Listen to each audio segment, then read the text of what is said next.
What is up, Gwenters? What's up? We are going to play the best that Gwent has to offer. If you guys have watched me for a while, you know I've been slowly chipping away, getting all 100 wins in every leader ability. Usually have one for each of the 5 factions I focus on. I don't think I have one for Syndicate right now because they've been having issues. So for some reason I keep having black frames inserted. I think it's Gwent because I haven't had that in other games. Anyway, if it goes black for a second, know that the issues with Gwent are many and varied. Okay, so I'm really close on Inspired Zeal, but Inspired Zeal is not really meta right now, like not even close. So what we're gonna do is we're gonna play Barely Balanced. We only have a couple days left, so I'm gonna post this video straight away. But this is, in my opinion, one of the best seasonal mods I've ever played. Takes real strategy and thought. Your entire deck is replaced by bears numbered 1 through 16. Whoever is on blue coin gets a starting 3-point bear on the board. And you just play. You play until the final round, and then it automatically drops down all your cards. So I have learned a few tricks. But I will. The pitfalls are still. Yeah, like every few seconds, it might be my monitor because it's still displaying out on the screen record, the screen capture. All right, so what you want to do here is drop Elder Bear 15, 14, and 16. Just keep them in your deck. First round, you're really looking for all the reds. You want to get out all the red cards. And then basically, just start with whatever is your lowest. And then once they get down to 7, you're going to want to match or beat it. Getting bled out in the second round will really ruin your day. So you want to be aware of that and try to play around it a little bit. Okay, whatever this next one is, we want to meet it or beat it, which is 7. I don't even think we have 7, so that's great. So we'll go for 8 just to beat it. And you don't want to win by more than a delta of, really honestly, 1. Okay to tie. It's okay to tie because we have 16 in hand.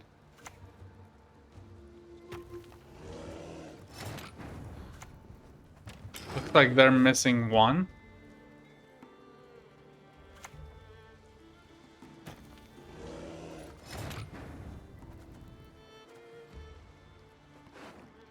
We're missing 1 and 5, so I don't really like the heads up here, so we're going to just go for 10.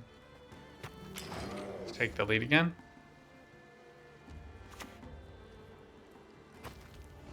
And now we can match these.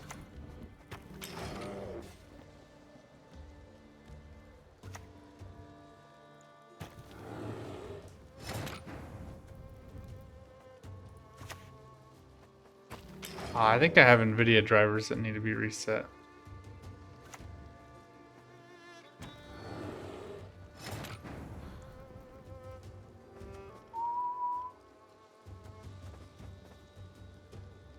You really don't want to lose this round, but you also don't want to go. You don't want to win by more than like 2 if you're on red coin. Take the pass here. If you can force them to win and go down by more than 3. So basically, you have the exact same number of points in your deck, right? And they start with a 3 base value on the board. So you want to play that delta as close to the as close to the wire as possible. That's basically what you're trying to do. Now, there's a couple of different ways that people will play out this next round. We're gonna try to go for the low ones. Not possible. We're gonna start off with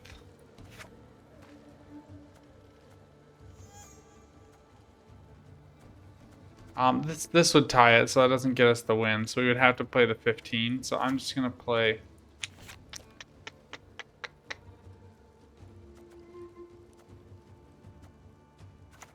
I get the sense that they're probably going for maximum value here. So we're gonna try to bait out a second one. Okay, that's fine.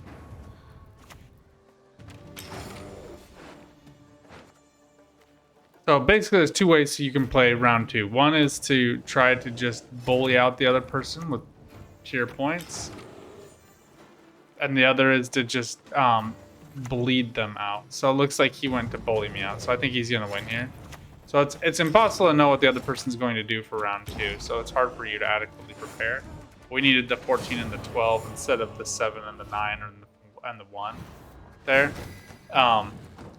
So basically, if they bleed me out and I play my 15, 16, 14, then I lose round 3 because they'll have kept those 3. But if they play their best cards and I play my best cards and match or beat them every time they play a card there, then I win the next round. They had done a good job round 1, but they had played a little bit more than me. So the difficulty was that they saved 14, 15, 16. So you definitely don't want to play 14, 15, 16 in round 1. Like there's just are very few, if any, scenarios where you would ever want to do that, even if it's going to clinch the round, because then you're handicapped for the future rounds, and your maximum value is tapered. The only way I'd say that would be something you might want to do is if you're playing on red and you win on evens. Like if they go all the way down in cards and you end up winning, then that would be worth it. But otherwise, like I just always mulligan. 13 is honestly fine to carry, but we're gonna get rid of it here since we already have a 12. We're missing 4 out of reds, but we otherwise have 1 through 6, so this is actually pretty good. And here, basically what I'll do is, as I'm going down to 7, I'll just play 1, 2, 3, because I want those gone. I don't want to carry them. I don't want to hold on to them. They serve no purpose.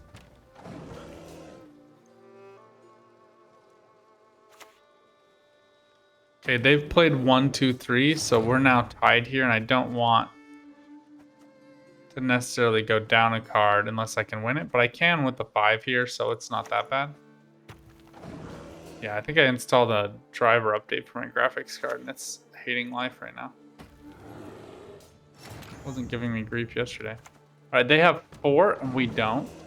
So we have to keep these point deltas in our mind.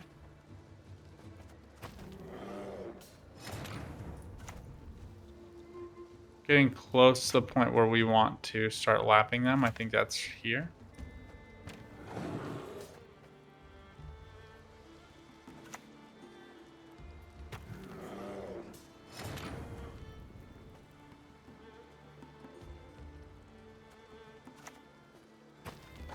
We go up by 2, which I don't like, but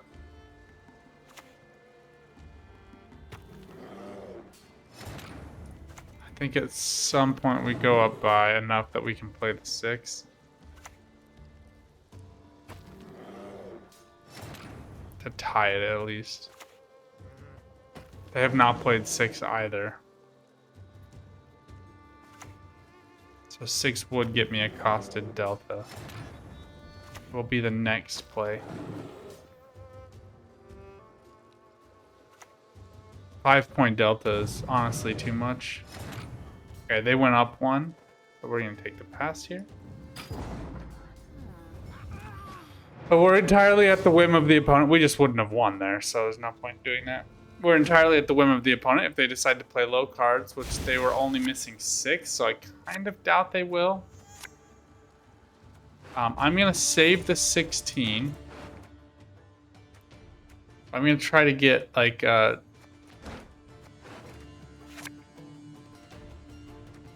gonna save the 15. This should be an dang it! I wanted the. Oh, actually, this might be better.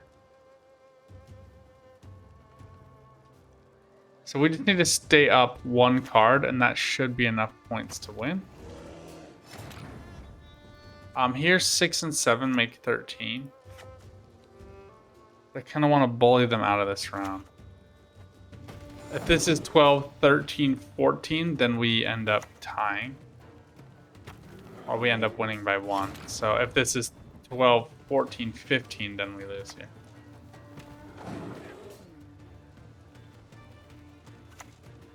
Yeah, they win. Should have held on to the other one. It's like it's just impossible. Like if they had played all small cards, I guess when you're down a card, people usually go for a gold here. Sometimes they'll pass depending on draws, but it is highly draw dependent. You all are like, oh, why is this? This sucks. This isn't like, it really is very draw dependent. And I think that this, for me, I really like this game mode because it teaches you Gwent fundamentals, round control, points, pacing, but it also teaches you that drawing is a Gwent fundamental. Getting all of your reds round one is amazing. Not just like helpful or good. It is what will win you the game. Doesn't matter if you're blue or red.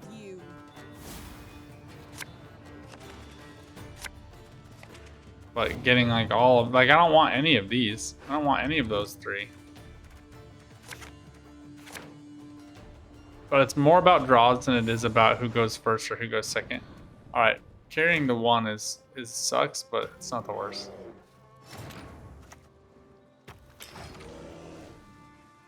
So if they play with massive delta here and they don't show me any of the super low ones, then it's okay to just pass because it means they're carrying all the low ones and we can just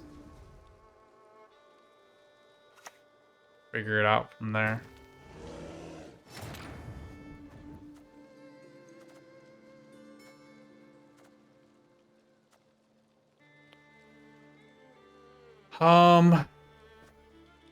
This is basically like a win on even points right here because of the 3. They're missing a 2 and I'm missing a 1.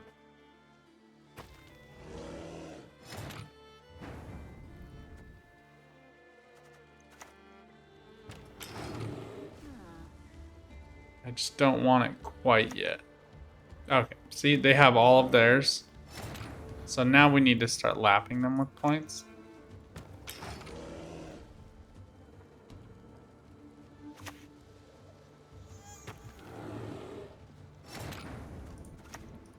You don't want to win by too many here.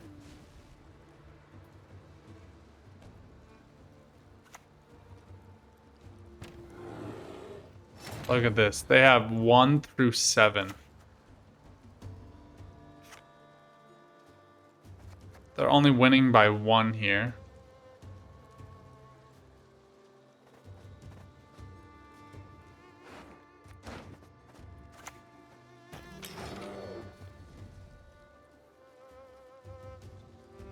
They have played almost impeccably through 8. I mean, a win by 4 is really only a 1-point delta. And that 1-point delta, mind you, is our 1-point Elder Bear. So we technically have 1 more point in our deck. The question is when and where do we play that? I think we take the pass here and we go for 14, 15, 16 in hand, and we just keep the 1 as the 1-point in the final round. If we get all of the top cards, then we can hold the 1 for this round. So if you get 1, 14, 15, 16. So we need the 13 and the 15 in order to do that. So we'll put back the 10. And the 11. Oh, okay, we got it. Okay, now we can just match or beat everything they play. Up until the very end. This is a great example of draws. So, I mean, we either win or tie, depending on how they play.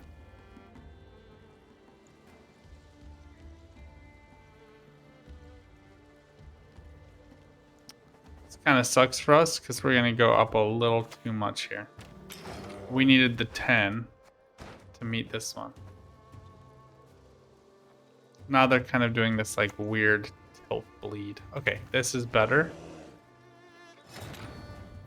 I think, okay, so we just need 40 points, which is 14, which we have already played. So we can play the 13 plus the 1. So we'll play this to tie it, and then if they play their 14, we can play the 15. If they pass, we can play the 1. Okay. They play the 15, so we can play our 16 now.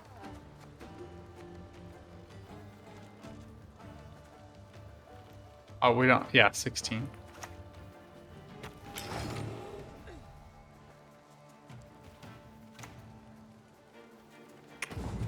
They win. We needed to have the exact number to beat them. We needed to have our 11 and our 1. So that sucks.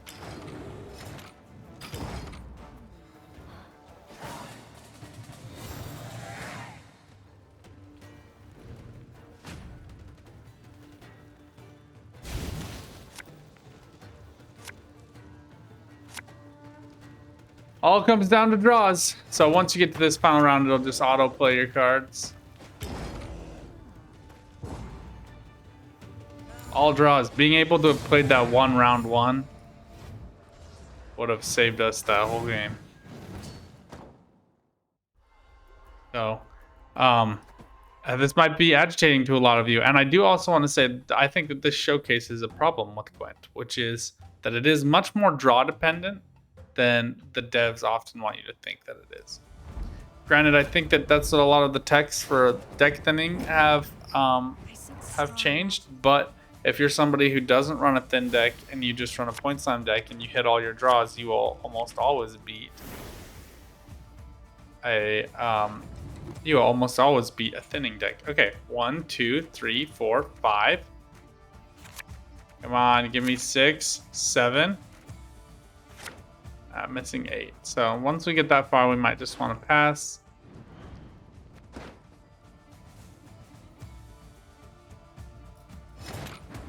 If they beat you by, I'd say like 3. If they ever go ahead of you by 3 while you're on blue, you are, depending on how many you've played, what kind of draws you've had, if you got out all the reds, if they go up by more than 3, then that's usually enough of a buffer.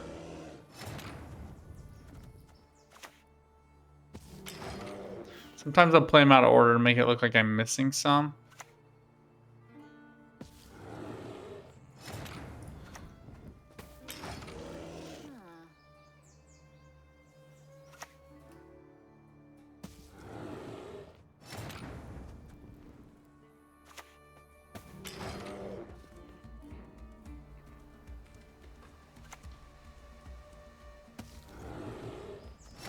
So he's not passing me here. This allows you to tighten it up because he wants me to take more than a nominal lead here.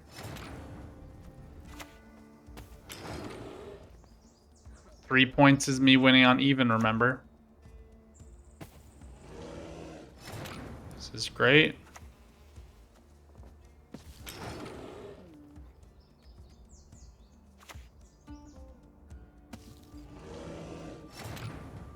I have 10, so I'm going to meet that. Basically, if he plays the same ones I do, I can just keep playing here. 12 is a bit of a push, but I'm going to do it. Winning by 2 points is fine if I have round control.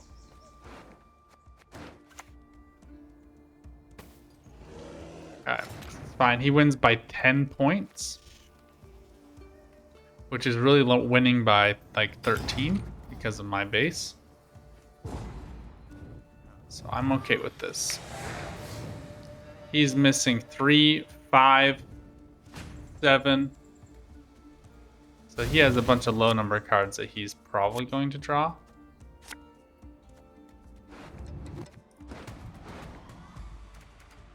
Let's try to get the 8.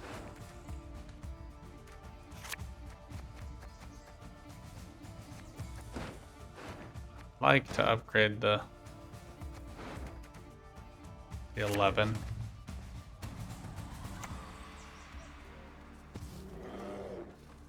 Okay, 9 plus 8 is 17, which is perfect counter. This might come down to whether or not he gets a 15 and 14. Okay, this is great. Now we win. So we got the perfect point counter. Just his draws. It's really all about draws.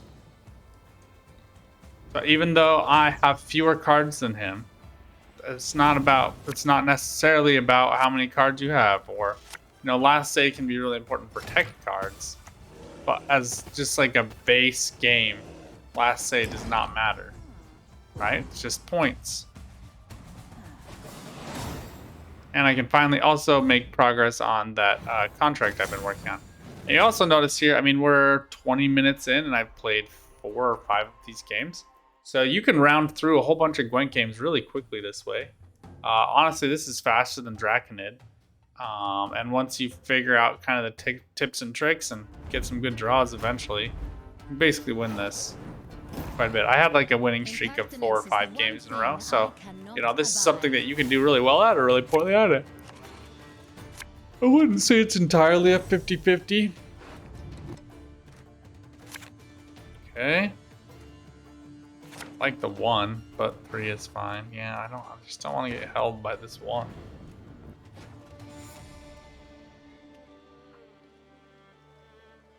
Okay, especially if they don't put down a 1, then it's okay to just pass. Honestly, when you have lots of cards, you have more counters and options.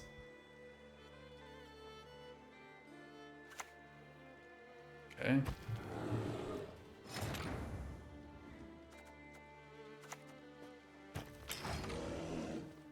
I have won once by just passing here, and then just drawing into all my big value cards because neither player gets all their cards.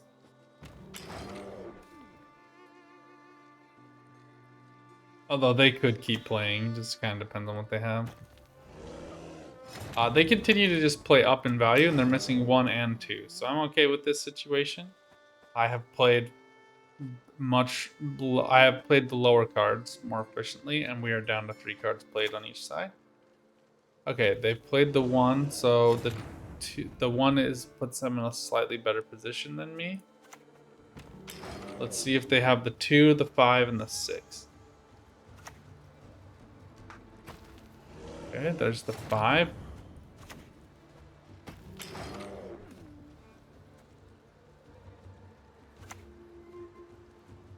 Okay, that's fine. Honestly, at this point, it's just a matter of who can match up the bad cards. I want to make sure I can win this within 1 card, though. So this takes me... The 11 puts me just within striking distance. As long as I can beat it with 1 card, I'm okay to continue playing. As long as I'm getting rid of more of the bad cards than they are. This is actually working out really well for me because I can just play a 1.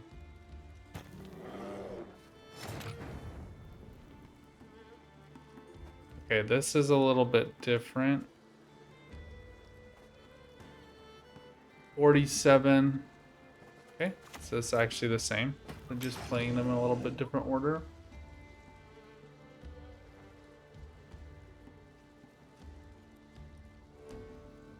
They play something bigger than the 12, we just pass.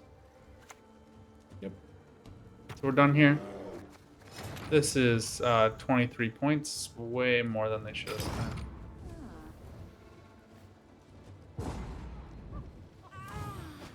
And 23 is enough that we don't need to draw 1. So we just want to avoid drawing 1. We could play a 9 to close out the next round if they just pass. So I want options, 14, 15, 16. It's pretty good. This should be enough points to beat whatever it is that they opt to play here. And like I said, if they just pass, we can just go ahead and play that.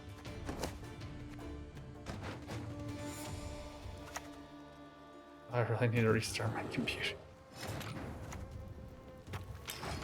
Okay, this means they didn't get all top draws, so this is basically ours to lose. Unless all of these are garbage cards. Which they aren't. If they were all garbage, then the point delta might be such that we couldn't overcome it. Not the case, though.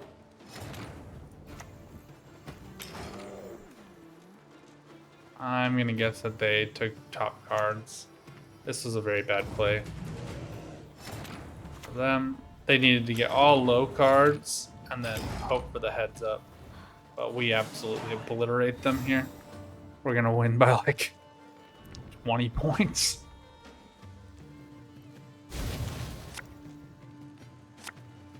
So this is a case of like it's not all about draws. Like they actually had pretty good draws round one. They just kept playing and let the 2 and the 6 weigh them down later on. They just got up by way too many points in round one.